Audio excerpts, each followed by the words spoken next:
In weniger als 48 Stunden stirbt die Menschheit aus. Ich will, dass du mich aufhältst. Ich vertraue dir nicht. Ich biete dir was an, wonach du dich schon lange sehnst. Rache. Umbrella hat ein Heilmittel entdeckt. Ein durch die Luft übertragbares Antivirus. Ich muss nur zum Hive. Ist die einzige Chance, die wir haben. You know, the break wasn't deliberate. We were ready to go with the movie, and then somebody got the leading lady pregnant, and we had to close down for a year. But for me, it was a gift because I'd already chosen all the locations. You know, I knew what the movie was going to be. I had 12 months to like polish that vision, and so I would love to make every movie that way. So, in answer to your question, no, we were even more energetic and excited when we finally got onto the set. You know, that's definitely what I think. You know, it's you know, designed to bring the whole franchise full circle, to kind of return Milla back to the very beginning, where everything began, to the Hive, to finish the job that she started 15 years ago. So for me, I feel like it really brings the whole franchise to a very fitting climax. Das Problem war, sie blieben nicht tot. Darauf warte ich schon eine Ewigkeit. Die verlorene Tochter kehrt zurück. We come back to Raccoon City, back to the Hive, and we actually rebuilt a lot of the sets that we had built in Berlin 15 years ago. So Milla's kind of revisiting these places, which gave me chills as a director to kind of like, it was like going in a time machine, you know, walking onto these sets, because they were exact replicas. It was a bit of a challenge because although we had the plans, a lot of the props just didn't exist anymore. You know, when we were doing the Hive originally, it was like super high-tech, and we had all these super high-tech computer screens. Of course, 15 years after the fact, they're antiques. You can't find them anywhere. So we had to have them all laser printed.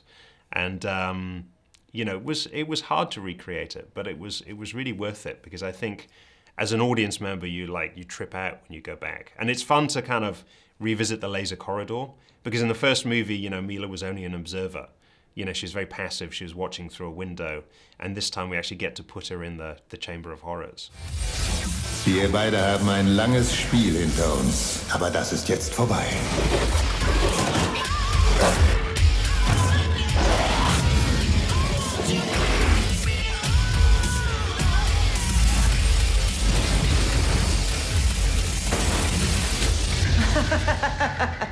War das schon alles?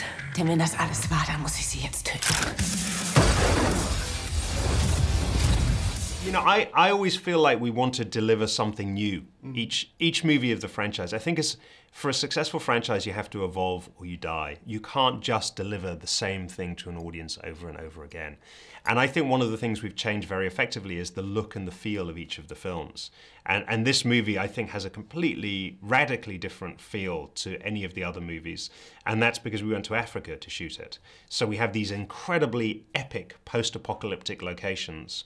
And then you also have the low African sun that kind of gives everything a kind of dirty, sweaty, dusty, sexy feel that I was a huge fan of. So I think the movie has a completely different visual identity, and that's the advantage of going to these different places. This is definitely my favorite. I always used to think the first one was my favorite, and also because the first one was very claustrophobic and very intense. It was very focused. And I think this movie has got back some of those joys of the first film. It's a return to the kind of survival horror of the first movie, but also combined with the big action that people have come to associate with the franchise.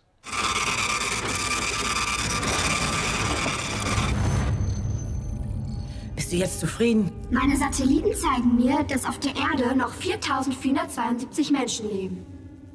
Aber in weniger als 48 Stunden existieren die auch nicht mehr. Was willst du von mir hören? Dass du gewonnen hast, weil du die Menschheit ausgelöscht hast? Nein, ich will was ganz anderes. Ich will, dass du mich aufhältst. Mich aufhältst. Ich will, dass du mich aufhältst. Hinter dir.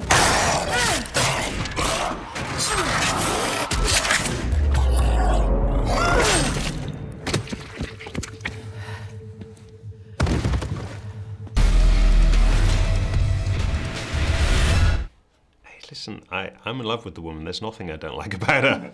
So, you know, she's great. She's awesome to work with. You know, I think any director's lucky to have her on their movie, you know, because she just gives so much.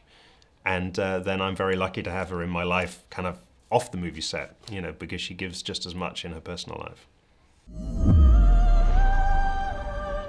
Anybody in a relationship, I mean, no one has a relationship with somebody without there being conflict at times.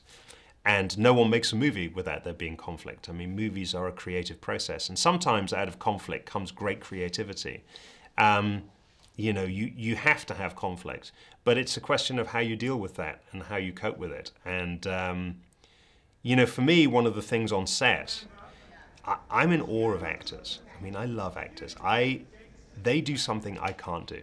You know, I can plan something meticulously. I know how to shoot it. I know how to make it look good. But actors bring something so special. You know, they can just take a scene that I have in my mind and make it 10 times better.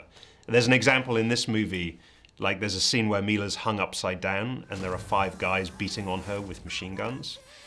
You know, and I planned that scene. It's a very technically difficult scene to shoot. And Milla's hanging upside down and she said, "Paul, I think I'm going to try a laugh." And I'm like, crazy? You know, why would you be laughing? She tries it, and of course it's in the movie. It's like, it's the best thing in the scene. It brings the scene to life. And that's an example of an actor just bringing something that I could never conceive of. I mean, she doesn't really have any, I wouldn't say she has any bad traits on the set. I mean, the crews love her. I mean, she's a very energetic kind of leader. So it's always a pleasure to have her on the set. I mean, I think her positive thing is her energy. You know, she's one of the first people on the set. She's in hair and makeup at like, you know, 5 o'clock in the morning. She's the first one there. She's the last one to leave. She always has time for people. You know, she's very much, you know, she's not credited as a producer on the movies, but she really performs in that function. I mean, she really enthuses people a lot. I mean, people love working with her. I'd hide behind Milla because she's very effective. You know, and she's very capable. Well, you know, it depends what kind they are. You know, we've dealt with so many different kinds of zombies, you know, the slower, more Romero kind of moving ones, the really fast ones, the mutated creatures. The best way is to stay away from them. You have to find like a secure area and kind of lock yourself in. You need a fortress of some kind. I mean, that's what I think about. I'm always walking around thinking, you know, if the apocalypse happened, you know, where would you go? What would you know, where would you kind of hole up?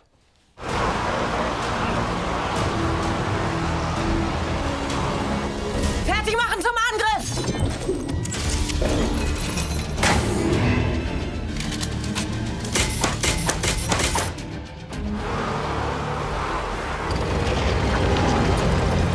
Feuer! Feuer!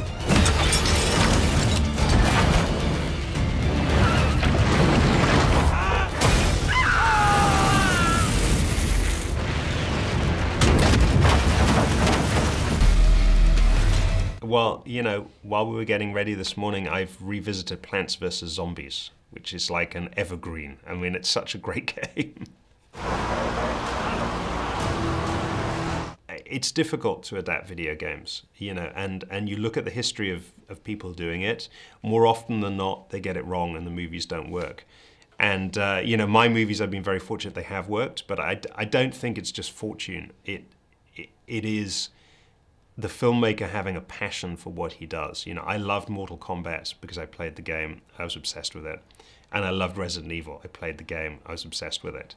And I think that's not a coincidence that those are probably some of the most successful video game adaptations ever.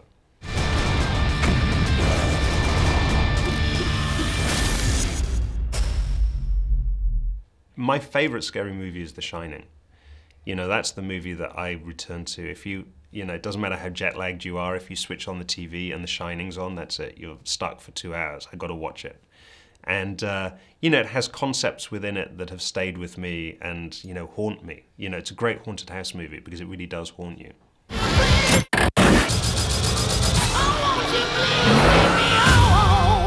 Scary, sexy, intense, action, horror.